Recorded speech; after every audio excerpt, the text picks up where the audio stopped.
Welcome to the channel students. आज के इस वीडियो में जो है हम जानेंगे कि किसी भी इक्वेशन को जो है बैलेंस कैसे किया जाता है। तो आप सभी का स्वागत है स्टडी फॉर ग्रोथ चैनल पे। और चलिए अब हम देखेंगे कि किसी भी इक्वेशन को जो है हम स्टेप बाय स्टेप कैसे बैलेंस कर सकते हैं। तो जो सबसे पहला स्टेप होता है ना, वो तो सबसे पहले होता है कि हम इक्वेशन को देखते हैं कि इक्वेशन है क्या। तो हम जिस इक्वेशन को देख के हम समझेंगे वो जो है वो है हमारा Fe plus H2O gives Fe3O4 plus H2। ये हमारा इक्वेशन है ना। इस इक्वेशन को हमें बैलेंस करना है। अब पहले हम चेक तो कर लें कि ये बैलेंस है या नहीं है। अगर ऑलरेडी ये बैलेंस है तो इसे बैलेंस करने की जरूरत नहीं है, तो चेक करते हैं। आप बैलेंस्ड इक्वेशन से हम समझते क्या है, पहले एक बार उसे हम समझ लें। तो जैसा कि आप जानते हैं कि रिएक्टेंट्स और प्रोडक्ट्स में अलग अलग जो है एलिमेंट्स होते हैं, और जब इन अलग अलग एलिमेंट्स का जो number of atom in reactant side and in product side, दोनों साइड में जो है एलिमेंट्स का जो नंबर होता है एटम्स का, वो अगर इक्वल हो तब उस केस में जो है हम बोलते हैं कि जो इक्वेशन है वो बैलेंस्ड इक्वेशन है। तो चलिए हम देखते हैं कि इस वाले इक्वेशन के लिए, जिसे एग्जांपल में हमने लिया है, इसमें जो है वो जो रिएक्टेंट्स के साइड में एलिमेंट है उसका एटम्स का नंबर और जो प्रोडक्ट के साइड में है उनके एटम्स का नंबर सेम है या नहीं है। तो अगर हम सबसे पहले बात करें Fe आता है सबसे पहले। तो लेफ्ट साइड में अगर हम देख रिएक्टेंट साइड में Fe, उसमें जो है नंबर ऑफ एटम है 1, ठीक है। राइट साइड में अगर हम देखें तो फॉर्मूला जो है Fe3O4 है कंपाउंड, और इसमें Fe3O4 में आप लोग क्लियरली देख सकते हैं कि जो number of atom Fe atoms जो है वो 3 है। दैट मीन्स लेफ्ट में 1, राइट में 3। इस तरह से हम देख सकते हैं कि ये जो है पहले ही बैलेंस नहीं है क्योंकि Fe का नंबर सेम है। फिर चलिए बाकी एलिमेंट्स का देखते हैं। बाकी एलिमेंट्स में नेक्स्ट एलिमेंट है हमारा हाइड्रोजन। हाइड्रोजन देखें अगर हम तो लेफ्ट साइड में 2 है नंबर ऑफ एटम्स, H2O है ना कंपाउंड। H2O कंपाउंड में एलिमेंट है हाइड्रोजन, उसमें हाइड्रोजन का नंबर 2 है। और राइट साइड में देखो तो कंपाउंड है H2, उसमें भी हाइड्रोजन का नंबर 2 है। तो हाइड्रोजन जो है वो सेम है लेफ्ट और राइट में। अब अगर तीसरा हम एलिमेंट की बात करें तो वो है हमारा ऑक्सीजन। ऑक्सीजन देखिए लेफ्ट साइड में 1 है, H2O है कंपाउंड, उसमें ऑक्सीजन का नंबर ऑफ एटम जो है 1 है। और वही हम बात करें राइट साइड में तो कंपाउंड है Fe3O4 और उसमें जो नंबर ऑफ ऑक्सीजन एटम्स है वो है 4। तो ऑक्सीजन का नंबर भी सेम नहीं है। तो इस इक्वेशन में अभी हमने देखा कि कौन कौन से अलग अलग एलिमेंट हैं जिनके जो नंबर ऑफ एटम्स हैं रिएक्टेंट साइड में और प्रोडक्ट साइड में जो कि इक्वल नहीं है। तो पहला है Fe, दूसरा है ऑक्सीजन। तो हम बारी बारी से जो है उसको सबसे पहले क्या करेंगे कि एक बॉक्स बना लेंगे। जो भी ये फॉर्मूलाज है ना रिएक्टेंट और प्रोडक्ट के साइड में कंपाउंड्स, उनके चारों तरफ एक बॉक्स बना लेंगे। क्यों बनाएंगे? क्योंकि हमें फॉर्मूला में जो है बैलेंस करने के प्रोसेस में फॉर्मूला में कोई भी छेड़छाड़ नहीं करना है ना।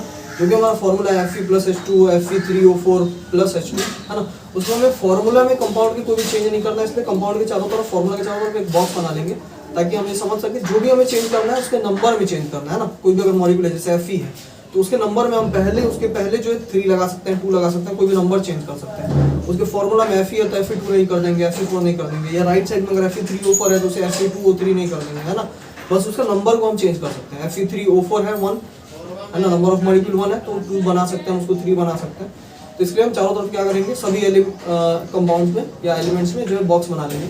उसके बाद हम देखते हैं कि बारी बारी से कि जो एक एलिमेंट है उसका लेफ्ट साइड में मतलब रिएक्टेंट साइड में कितना नंबर ऑफ एटम्स है और प्रोडक्ट साइड में कितना है। तो हमने देखा कि Fe का जो नंबर ऑफ एटम्स है रिएक्टेंट के साइड में वो है 1, प्रोडक्ट के साइड में 3 है। अब हमें देखिए Fe को जो है ज़्यादा जो है वो प्रोडक्ट साइड में है, तो दैट मीन्स हमें प्रोडक्ट साइड के बराबर करना है उसे।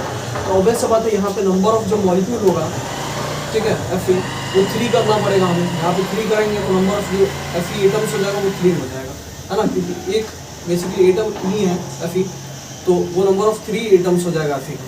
तो यहाँ पे हम क्या करेंगे, Fe में जो है रिएक्टेंट के साइड में हम 3 आगे लगा देंगे। उससे क्या हो जाएगा कि नंबर ऑफ एटम्स जो है Fe का रिएक्टेंट और प्रोडक्ट के साइड में इक्वल हो जाएगा। फिर अगला जो है हाइड्रोजन। हाइड्रोजन में हमें कुछ करने का जरूरत नहीं है हाइड्रोजन को इक्वल करने के लिए, क्योंकि हाइड्रोजन जो है वो ऑलरेडी इक्वल है। लेफ्ट में भी आप देख सकते हैं कि 2 है, राइट में भी 2 है। उसके बाद अगर हम बात करें ऑक्सीजन, तो ऑक्सीजन जो हमारा लेफ्ट साइड में 1 है और राइट साइड में जो है 4 है नंबर ऑफ। इसका मतलब हमें 4 बनाना है। तो वो जो लगा हुआ है H2O में, है ना, उसके नंबर को 4 करने के लिए हमें क्या करना पड़ेगा, H2O के पहले जो है 4 लगाना पड़ेगा, ठीक है। दैट मीन्स हमें H2O में 4 से मल्टीप्लाई करना पड़ेगा, क्योंकि मैंने अभी बताया कि उसके फॉर्मूला में हम कुछ चेंज नहीं कर सकते। H2O है तो उसको हम H2O4 नहीं बना देंगे, वहाँ पे एटम के नंबर को नहीं चेंज करेंगे, उस H2O मॉलिक्यूल में हम मल्टीप्लाई करेंगे 4 से, है ना। तो जो ऑक्सीजन का नंबर है वो हमारे पास कितना हो जाएगा, 4 हो जाएगा राइट साइड के बराबर। तो ये करके जो है हम ऑक्सीजन का नंबर बराबर कर लेंगे। लेकिन जैसे ही हम ये 4 करेंगे तो एक चेंज और आएगा, जो हाइड्रोजन का नंबर है ना दोनों साइड में, अब वो अनबैलेंस्ड हो जाएगा। 4 लगाने से तो ऑक्सीजन बैलेंस हो जा रहा है, लेकिन 4 लगाने से हमारा हाइड्रोजन अनबैलेंस्ड हो जा रहा है। तो अब हमें देखना है कि अब हाइड्रोजन को हम कैसे बैलेंस करेंगे। तो पहले जो था हमारा हाइड्रोजन लेफ्ट साइड में भी 2 था, राइट साइड में भी 2 था, लेकिन अब जो है हमारे पास अगर हम देखें ध्यान से 4 लगाने के बाद लेफ्ट साइड में ऑक्सीजन 8 हो चुका है, लेकिन राइट साइड में जो ऑक्सीजन है वो 2 ही है।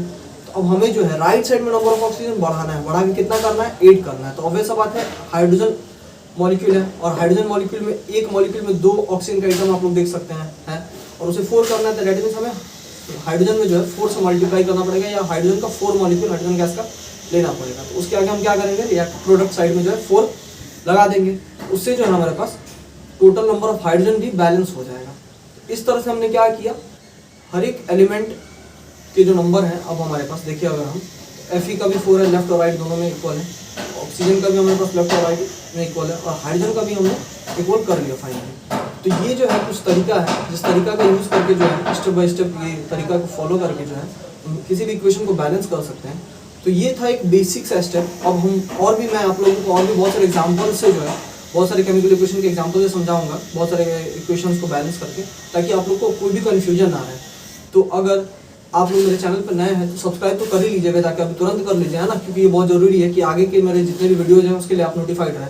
अब चलिए हम देखते हैं आगे के एग्जाम्पल्स में कि कैसे हम बाकी रिएक्शंस को, इक्वेशंस को जो है बैलेंस कर सकते हैं। चलिए स्टूडेंट्स, तो अब देखते हैं सबसे पहला इक्वेशन, है ना। तो सबसे पहला इक्वेशन है हमारा C3H8 plus O2 gives CO2 plus H2O। हम क्या करेंगे, कभी भी जब हमको बैलेंस करना होगा ना इक्वेशन को, तो सबसे पहले तो जो भी फॉर्मूलाज होगा उसके आगे जो है कुछ जगह को हम छोड़ देंगे, ताकि वहाँ पे हम नंबर जो भी हमको लिखना रहा है वो लिख सकें। अभी देखिए सबसे पहले हम अलग अलग जो भी हमारे पास एलिमेंट्स हैं रिएक्टेंट साइड में और प्रोडक्ट साइड में, दोनों में जो उनका नंबर ऑफ एटम्स है उसको हम लिख लेंगे। तो सबसे पहले हमें क्या करना है कि एक ब्रैकेट बना लेते हैं हम, है ना।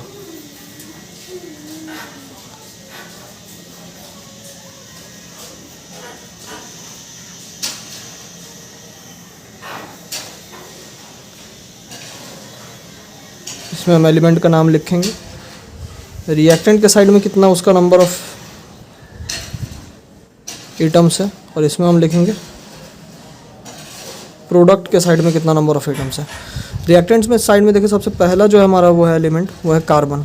कार्बन का रिएक्टेंट के साइड में अगर हम देखें टोटल नंबर ऑफ एटम जो है वो है 3, और प्रोडक्ट के साइड में देखें तो सिर्फ 1 है। फिर आगे अगर हम बात करें कि अगला जो है हमारा एलिमेंट है वो है हाइड्रोजन। हाइड्रोजन का नंबर ऑफ एटम जो है रिएक्टेंट के साइड में वो है 8, और प्रोडक्ट के साइड में है वो सिर्फ 2।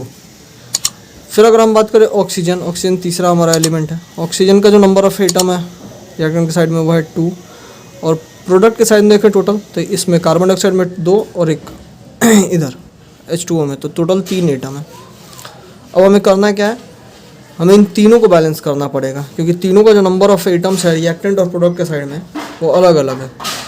तो चलिए अब देखते हैं बारी बारी से हम कैसे इन सबको करेंगे बैलेंस। तो अगर हमें कार्बन का नंबर हम देखना है कि किस साइड कम है, तो प्रोडक्ट के साइड में कम है, और कितना कम है तो 3 कम है। इधर हमें 3 बनाना है, तो 3 बनाना है तो आपको जैसे लोगों को पता है कि यहाँ पे हम नंबर ऑफ मॉलिक्यूल जो है वो चेंज कर सकते हैं।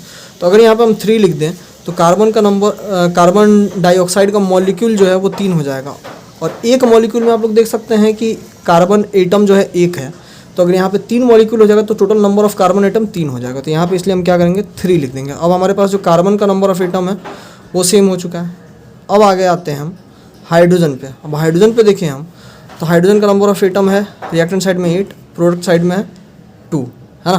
तो अब हमें क्या करना है कि प्रोडक्ट साइड में कम है, रिएक्टेंट साइड में ज़्यादा है, तो प्रोडक्ट साइड में हमें ज़्यादा करना है। कितना है, तो रिएक्टेंट साइड में जो हमारे पास 8 है, प्रोडक्ट साइड में 2 है।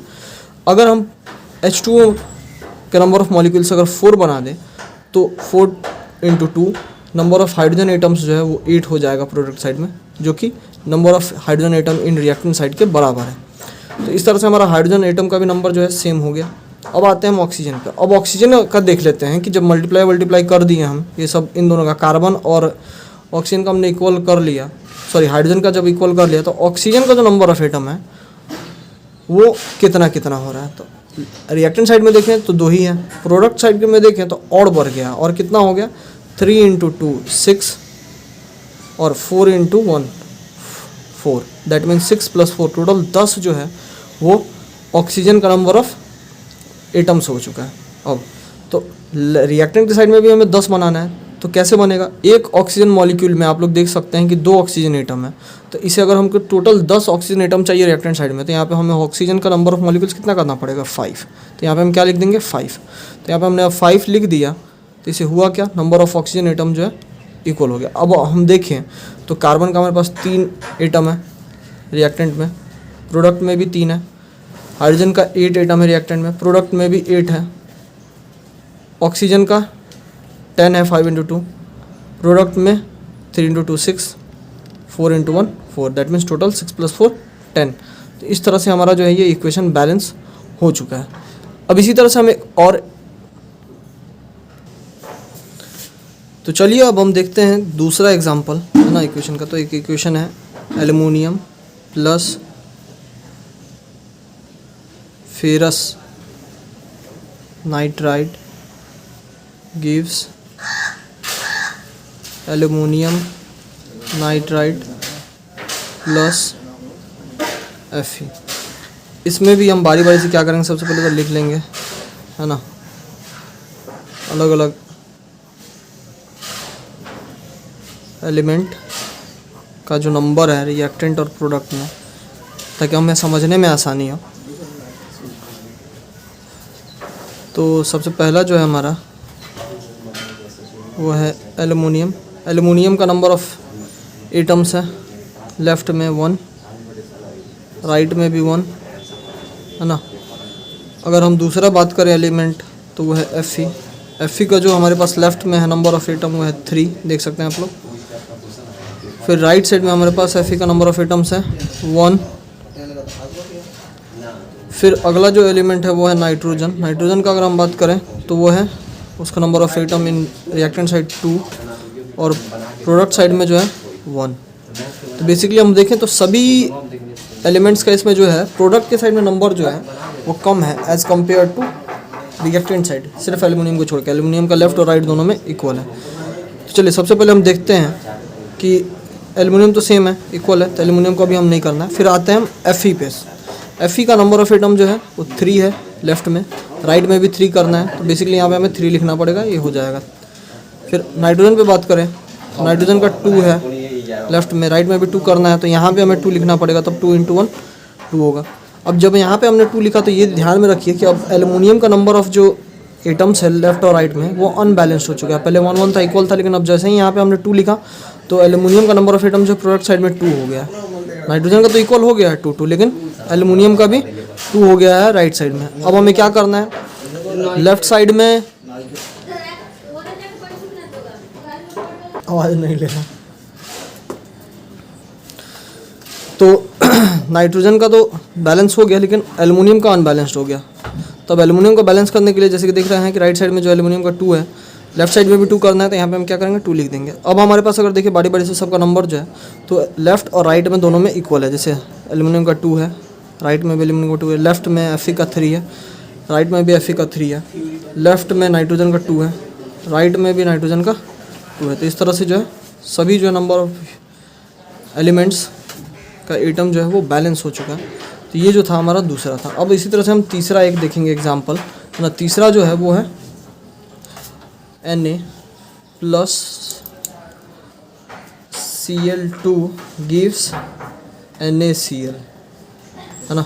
अब जैसा कि 2 एग्जांपल्स में मैंने आपको ब्रैकेट बना के समझाया ताकि आप लोग को समझने में आसानी है। अब तीसरा वाले के लिए हमको ब्रैकेट बनाने की ज़रूरत नहीं है ना, इसको हम डायरेक्टली ऐसे ही देख सकते हैं।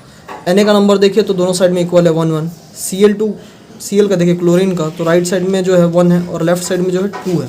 बेसिकली हमें राइट साइड में बढ़ाना पड़ेगा और बढ़ाने के लिए क्या करेंगे, यहाँ पे हम 2 लिख देंगे। अब 2 लिख देंगे तो Na यहाँ पे Cl का नंबर 2 हो गया, लेकिन साथ ही साथ आप देख रहे हैं कि Na का नंबर भी बढ़ गया है, 2 हो गया। लेफ्ट साइड में कितना था 1, राइट में कितना हो गया 2, तो Na का नंबर लेफ्ट में अब हमें 2 करना पड़ेगा। उसके लिए अब यहाँ पे क्या करेंगे, हम यहाँ पे 2 लगा देंगे। तो अब ये जो हमारा इक्वेशन ये वाला भी बैलेंस्ड हो गया। अब आगे इसी तरह से और एग्जाम्पल हम देखते हैं। H2O2 gives H2O + O2। ये जो है बेसिकली एक डिकम्पोजिशन रिएक्शन का एग्जांपल है ना। जो कि मैंने आप लोगों को बताया था। इसे बैलेंस करने के लिए हम देखते हैं, तो इसमें देखें अगर हम लेफ्ट साइड में जो है नंबर ऑफ हाइड्रोजन एटम 2 है, राइट में भी 2 है। ऑक्सीजन की बात करें तो लेफ्ट साइड में जो है ऑक्सीजन 2 है नंबर ऑफ एटम, और राइट साइड में नंबर ऑफ ऑक्सीजन एटम जो है 3 है, इसमें 1 और यहाँ पे 2। तो अब हम इधर 3 तो नहीं कर सकते हैं, है ना, लेकिन हम क्या कर सकते हैं कि दोनों साइड में इक्वल करने के लिए हम दोनों साइड में नंबर ऑफ ऑक्सीजन एटम जो है वो सेम करने के लिए क्या कर सकते हैं बेसिकली कि यहाँ पे जो है हम 1/2 लिख सकते हैं मॉलिक्यूल, यहाँ पे 1/2 लिख सकते हैं। 1/2 लिखने से होगा क्या कि अभी यहाँ पे पहले O2 एक मॉलिक्यूल था ऑक्सीजन का, जब 1/2 लिख दिया मतलब कि हाफ मॉलिक्यूल हो गया ऑक्सीजन का, और ऑक्सीजन के एक मॉलिक्यूल में आप लोग जानते हैं कि 2 एटम है, तो हाफ मॉलिक्यूल में कितना एटम होगा 1/2 × 2 1। तो टोटल जो है राइट साइड में क्या हो गया नंबर ऑफ ऑक्सीजन एटम 2 हो गया, लेफ्ट में भी 2 है। तो इस तरह से हमने इसे भी बैलेंस कर लिया। इसे एक और तरीका से बैलेंस किया जा सकता है, जैसे मैं आप सभी को बताऊँ तो यहाँ पे भी हम 2 लिख सकते हैं। इससे क्या होगा कि ऑक्सीजन का 4 हो जाएगा, और यहाँ पे भी हम 2 लिख सकते हैं, इससे भी ऑक्सीजन का 4 हो जाएगा। हाइड्रोजन भी 4 है, 2 × 2 4, 2 × 2 4, और यहाँ पे भी देखिए 2 × 1 2, और इधर तो 2 था ही। तो यहाँ पे इन दोनों में या तो हम 2 लिख दें यहाँ पे, या सिर्फ ऑक्सीजन के आगे हम 1/2 लगा दें। तो दोनों तरीक़ा से जो इसको हम बैलेंस कर सकते हैं। तो ये जो था कुछ अलग अलग एग्जाम्पल्स देखें जिस तरह से जो है हम अलग अलग इक्वेशन को बैलेंस कर सकते हैं। तो अभी हमने देखा कि कैसे हम किसी इक्वेशन को जो है बैलेंस कर सकते हैं, है ना। अच्छे खासे एग्जांपल से 3-4 एग्जांपल मैंने आप सभी को बना के समझाया। तो अगर ये वीडियो आप लोगों के लिए हेल्पफुल रहा तो इस वीडियो को प्लीज़ लाइक कर देंगे, है ना। अपने बाकी फ्रेंड्स के साथ भी शेयर कर दें इस वीडियो को, ताकि उनको भी अगर कोई डाउट हो बैलेंस करने में, है ना, तो उनकी भी डाउट क्लियर हो जाए। साथ ही साथ मेरे चैनल को भी सब्सक्राइब कर ले, क्योंकि मैं हर एक रोज जो है आप सभी के लिए ऐसे ही वीडियो बनाते रहता हूँ, है ना। और बाकी सब टॉपिक्स पे भी मैं वीडियो में डालते रहता हूँ, और जो भी अपडेट होता है एग्जाम से रिलेटेड उस पर भी मैं वीडियो डालते रहता हूँ। तो मेरे चैनल को जरूर से सब्सक्राइब कर लें।